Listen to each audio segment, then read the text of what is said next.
¿Por qué los equipos chilenos nunca estuvieron a la altura de lo que son las copas internacionales? Algunos me van a decir, pero a ver, vos estás loco, si Chile ganó la Copa del 91 con Colo-Colo. Bueno, perfecto. Vamos a aclarar ahora, sacando ese evento en particular, por qué Chile no estuvo a la altura de la competencia internacional, ni antes ni en la actualidad, y probablemente a futuro también le cueste muchísimo. Podemos ver a lo largo de los años que en la década del 90 los equipos chilenos tenían mucho más peso, mucha más participación en las copas internacionales de las que tienen actualmente, pero nunca fueron equipos sobresalientes. Quiero que veamos datos desde la última y la única vez que ganó un equipo chileno una Copa Libertadores, que fue allá por el año 91, cómo fueron las mejores participaciones de los demás equipos. Escuchen estos datos. Desde esa fecha hasta la última edición, solo 4 equipos llegaron a semifinales, 3 veces por parte de la U de Chile, que la última fue en el año 2012, o sea, hace más de 10 años, y una de Colo-Colo, ¿sí? Y además un subcampeonato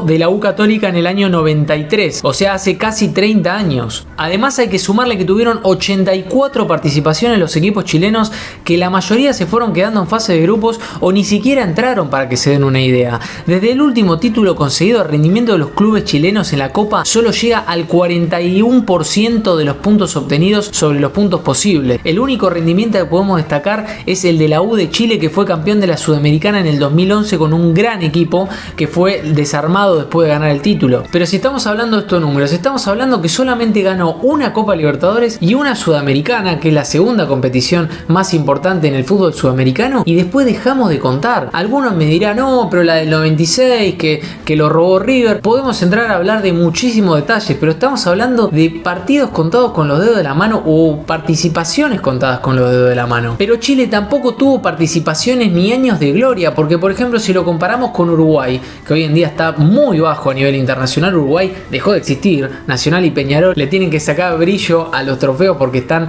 ya oxidados, podríamos decir, con todo respeto a los hinchas de Nacional y de Peñarol. Pero del lado de Chile no tuvo esos años de gloria como sí lo tuvieron los uruguayos. Antes los uruguayos ganaban. De hecho, Peñarol y Nacional fueron de los más ganadores por muchos equipos importantes del fútbol sudamericano. Ahora, por el lado de Chile esto no pasó. Ahora lo que quiero comparar es que los equipos chilenos no son equipos malos, si no podemos decir que son equipos que no tienen alma, que no juegan a nada. Por ejemplo, si lo comparamos con equipos de Perú, la liga peruana claramente es mucho menor a la liga chilena. La liga peruana ya sabemos que son jugadores mucho más débiles técnicamente, físicamente, que el resto de equipos de Sudamérica. Ahora, ¿por qué la liga chilena, teniendo mejores jugadores y demás, no puede competir a nivel internacional? Y tenemos que hablar de muchos factores. El primero, tenemos que hablar siempre de lo que es lo dirigencial, que no se terminan de reforzar con jugadores internacionales. Hay muy pocos equipos a lo largo de estos años que estuvimos hablando que tuvieron equipos internacionales que decís, este equipo va a pelear la Libertadores o va a pelear la Copa Sudamericana.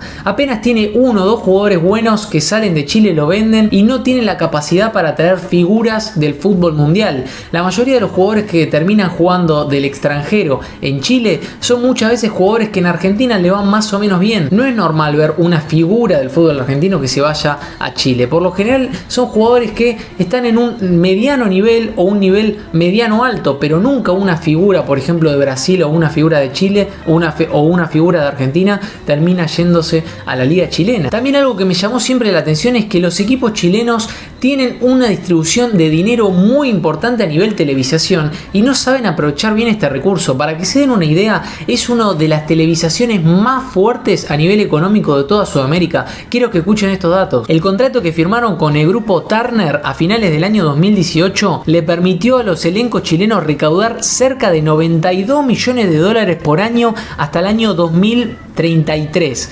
El tercer mejor contrato de TV de la región, obviamente muy lejos de Brasil, que recibe cerca de 400 millones de dólares de televisación por año y contando también todos sus torneos. Pero la liga chilena está muy cerca de Argentina, que a pesar de todos los problemas que tenemos, puede llegar a los 110 millones anuales. Con esto quiero decir que lo económico no es solamente los factores más importantes a la hora de armar equipos competitivos. Si vos la plata la tenés y la distribuís mal, no te sirve absolutamente de nada la plata va en sí. Ahora, si también hablamos de cómo son los equipos chilenos y cómo venden los equipos chilenos, también venden mal. Podemos hablar que de la región es el puesto 8º que tiene a nivel ventas, solo por arriba de Bolivia, Perú y Venezuela. O sea, estamos hablando 3 países que futbolísticamente probablemente sean los más bajos. O sea, en puesto octavo está Chile de los jugadores que vende afuera. Hasta inclusive quieren escuchar un dato, pero que es directamente desalentador para todos los chilenos. Vende más la Serie B de Brasil. O sea, la Serie B vende más caro a los jugadores que la Liga chilena. Ese dato es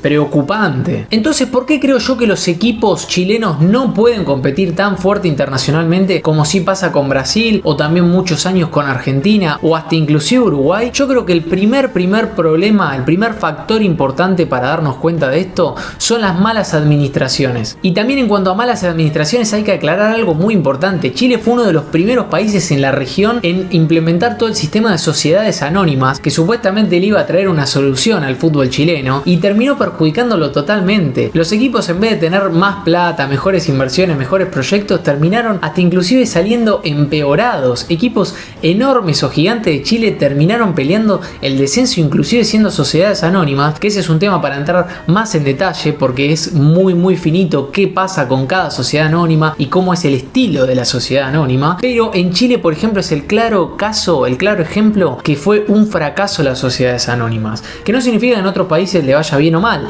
pero en Chile por lo menos, que fue uno de los primeros en Sudamérica, le fue muy mal con lo que son las sociedades anónimas y por consiguiente también los desastres dirigenciales que eso conllevó. El segundo punto también creo que es lo que hablé antes de los refuerzos que no están a la altura para competir en nada, ¿sí? Si vemos otros equipos pueden reforzarse mucho mejor en otros países que lo que se refuerzan los equipos chilenos. Otro punto importante, ¿por qué los equipos chilenos no pueden mantener a las estrellas? Los jugadores que apenas hacen una diferencia futbolística, apenas salen ya tratan de venderlos a precio bajo y ni siquiera llegan a formarlos y tampoco le termina dando éxitos deportivos. Por otro lado, los jugadores que quieren llevar a sus equipos no les motiva tanto a veces lo deportivo porque los proyectos no son lo mismo que te pueden ofrecer en una Argentina o en un Brasil. Por más que te puedan ofrecer mucha plata, si no tenés tampoco ambiciones deportivas de pelear algo internacionalmente, probablemente muchos jugadores no quieran ir a esas ligas. A pesar de todas estas cosas, hay algunos equipos en particular, sobre todo los más grandes de Chile, que saben mantenerse un poco mejor a pesar de las condiciones. Por ejemplo, podemos hablar de un equipo que se armó bastante bien estructuralmente, que salió muchas veces campeón. Es el caso de la Universidad Católica. Ganó 4 campeonatos seguidos. Con esto te imaginás que le va a recontra sobrar para ganar la liga y también para poder hacer un buen papel en la Copa. Pero por el contrario, quedó afuera 3 veces en fase de grupo y una sola vez cayó en octavos. Y con los anteriores campeones sucedió lo mismo. La U de Chile quedó afuera 2 veces en grupos y Colo-Colo fue el único que arañó unos cuartos de final y la otra Arafo en primera ronda. Podemos decir que es moneda corriente ver fracaso tras fracaso de los equipos chilenos en Copa Libertadores, y esto también habla mal de todo lo que son los proyectos en inferiores. Estamos hablando de que no tienen un scouting suficiente, que no tienen algunos proyectos interesantes en inferiores para poder potenciar todo lo que son las canteras y con eso poder beneficiarse los primeros equipos. Porque también podemos hacer una comparación fácil, ¿no? Podemos hablar de los proyectos a largo plazo y corto plazo, pero si hablamos de otros equipos, por ejemplo, contra Argentina y Brasil, vemos que las inferiores de estos dos países siempre constantemente sacan jugadores importantes. Y alguno del otro lado me va a decir, pero es incomparable Argentina y Brasil con Chile por una cuestión territorial. Chile tiene mucho menos habitantes, tiene mucho menos superficie y ya con esa condición son distintos a estos países. Perfecto, entonces voy a refutar ese comentario. Entonces, ¿qué le queda a Uruguay? Uruguay lo podemos comparar tranquilamente con Chile en cuanto a terreno, en cuanto a capacidad, en cuanto a habitantes. Podemos compararlo en exactamente los mismos casos. Y del lado de Uruguay también siempre siguen sacando jugadores. Siempre Uruguay saca jugadores potentes que son exportados a las mejores ligas y siempre compiten. Y esto también se ve reflejado a nivel selecciones, no solamente a nivel equipos. Si vemos la generación de oro, podemos hablar la década del 2010 como una de las décadas de oro del fútbol chileno, que logró ganar sus 2 primeras copas internacionales a nivel país, que son la Copa América 2015 y 2016. Ahora, inclusive en la época de oro de ellos, se quedaron afuera de 2 mundiales, se quedaron afuera de Rusia y también de Qatar. ¿Esto qué significa? Que a esos jugadores de oro, ¿sí? A los jugadores que a mí me saco el sombrero porque realmente son jugadores espectaculares, los Vidal, los Bravo, los Alexis Sánchez, los Valdivia, los Marcelo Díaz, bueno, tantos otros jugadores que podemos nombrar de Chile, no lo fueron apoyando con jugadores nuevos. Es una selección que se quedó estancada con esa camada muy buena que llevaron de jugadores, pero que nunca supieron reinventarse. No salen nuevos jugadores que digas, bueno, me promete un futuro alentador para Chile, todo lo contrario. Entonces con esto estamos hablando que los equipos